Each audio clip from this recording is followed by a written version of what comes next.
Je vous le disais en titre, dernier meeting de campagne hier soir pour le premier tour des régionales. La gauche unie était rassemblée au Parc des Expositions de Montpellier. Georges Frêche a reçu des soutiens venus de Catalogne et d'Allemagne. Reportage Laurent Baumel et Guy Spica.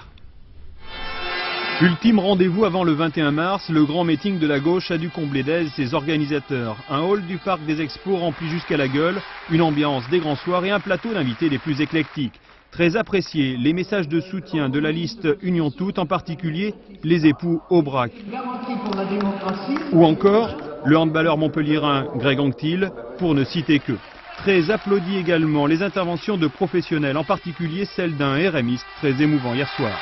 Ensuite, place au ténor de la politique. Jean-Claude Guessot, en chauffeur de salle, sera le premier à prendre la parole. De dire non à Raffarin, de virer blanc et de dire oui. Puis viendra le tour de l'une des deux vedettes de la soirée. Tout d'abord, Pasqual Maragall, le président socialiste du gouvernement de Catalogne, venu en ami et voisin, qui après avoir fait observer une minute de silence à la mémoire des victimes des attentats, défendra un dessein européen commun.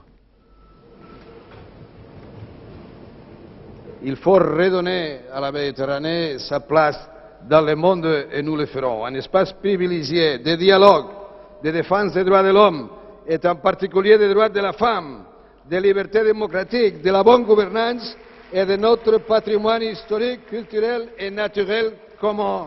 Arrive le tour de Daniel Cohn-Bendit, Dany Le Rouge, déçu de l'attitude de l'extrême gauche régionale, ses anciens amis qui ont refusé la main tendue de Georges Frêche. Pourquoi ont-ils refusé?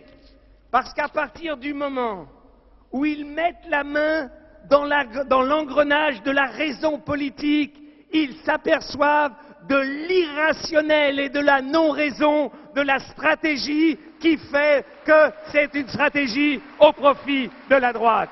Voilà pourquoi ils ont dit non.